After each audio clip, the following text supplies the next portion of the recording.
Olá, meu jovem, olá, minha jovem, sejam bem-vindos a mais um Se Liga na Educação. Meu nome é Rafael e eu sou seu professor de Física. Na aula de hoje, eu quero abordar com vocês alguns tópicos. O primeiro deles, nós vamos comentar rapidamente o que é um movimento harmônico simples.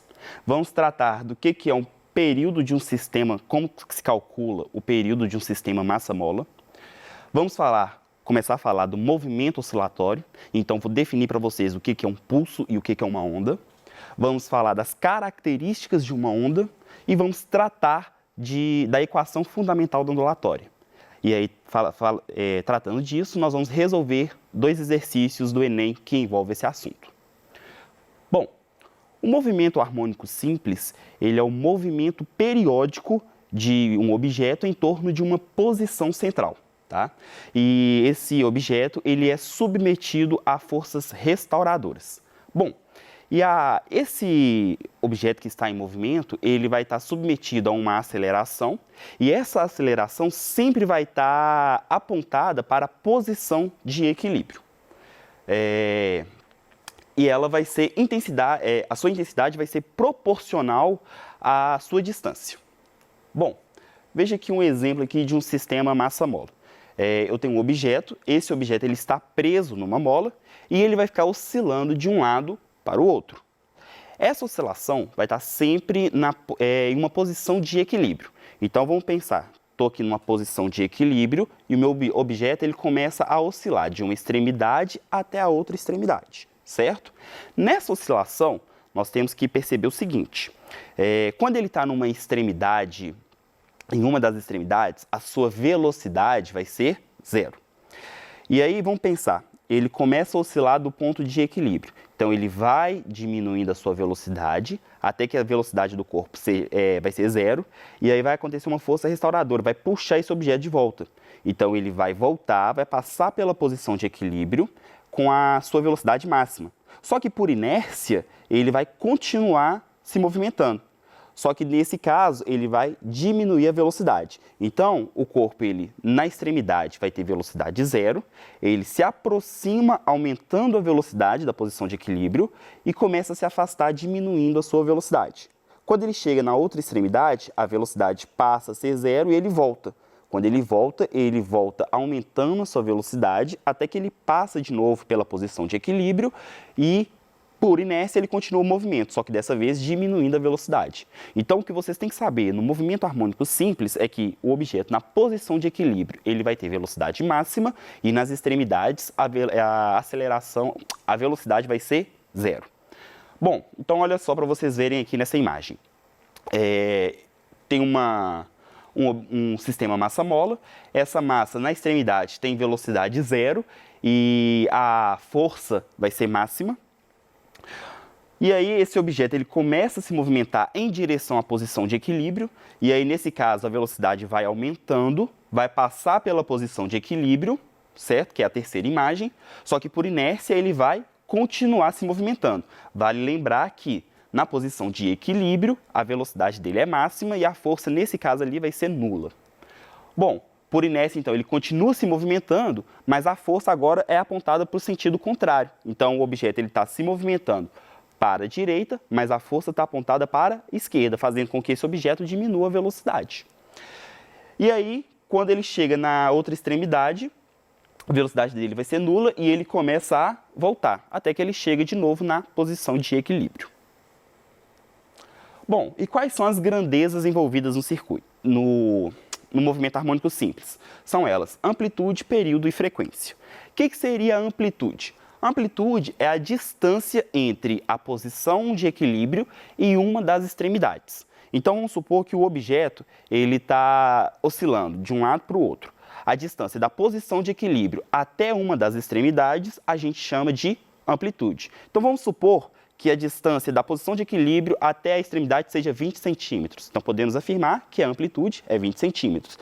E, nesse caso, a distância de uma extremidade até a outra são 2 vezes a amplitude. 20 vezes 2 vai dar 40 centímetros. Período. O período é o tempo necessário para que o objeto em movimento oscilatório faça uma oscilação completa. Então, vamos supor que ele comece a fazer essa oscilação, comece a oscilar da posição de equilíbrio. Ele tem que ir de uma extremidade a voltar, ir na outra extremidade e retornar na posição de equilíbrio. Quando ele completa esse ciclo, o tempo gasto para completar esse ciclo é o que a gente chama de período.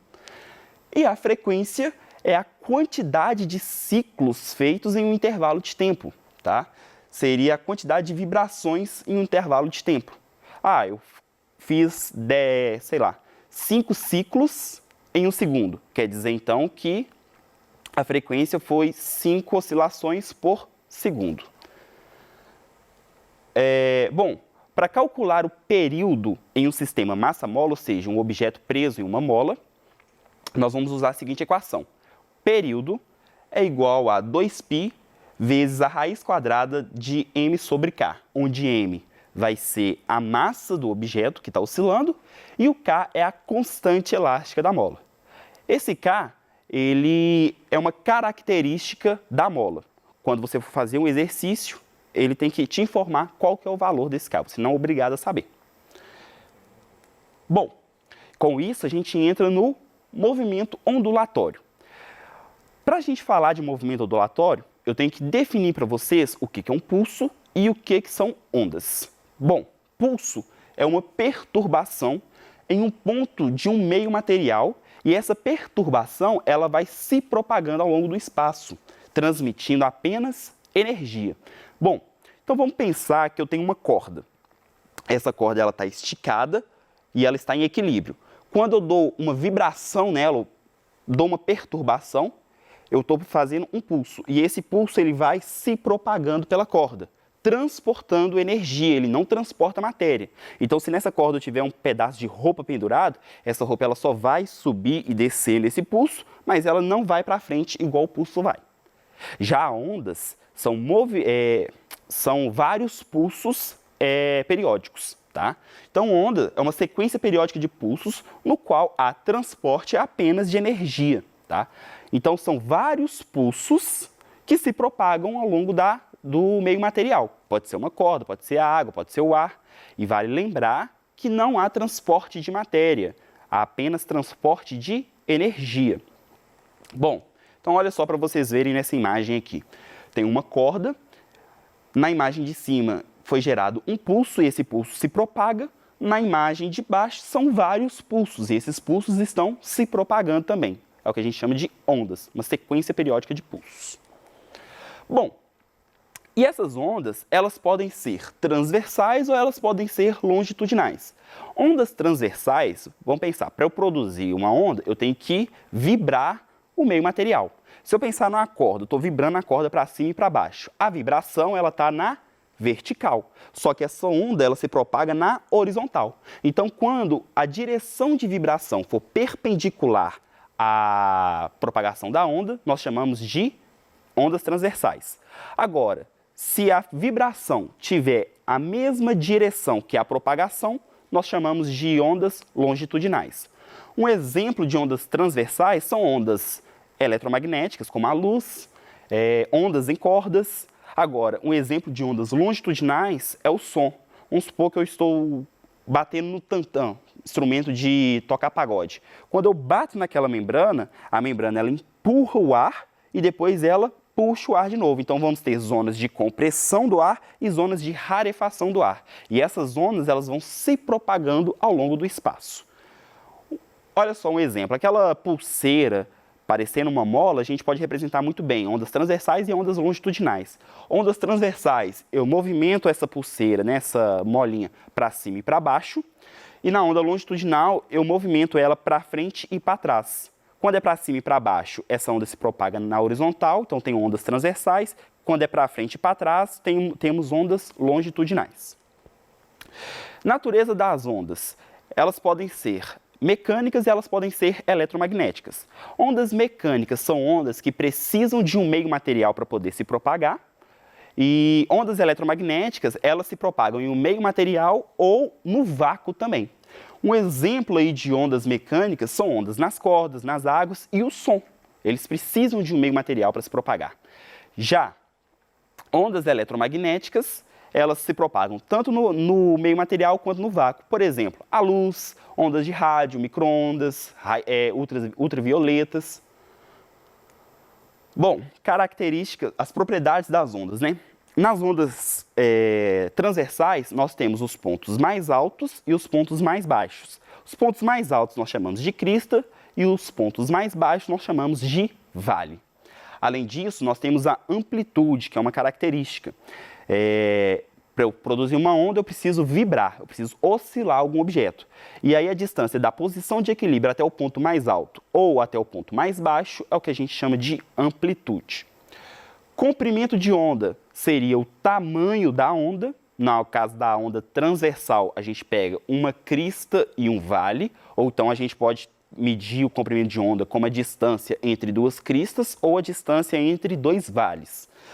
Além disso, nós temos o período, que é o tempo gasto para produzir uma onda, e a frequência, que é a quantidade de ondas produzidas em um intervalo de tempo. Algumas observações.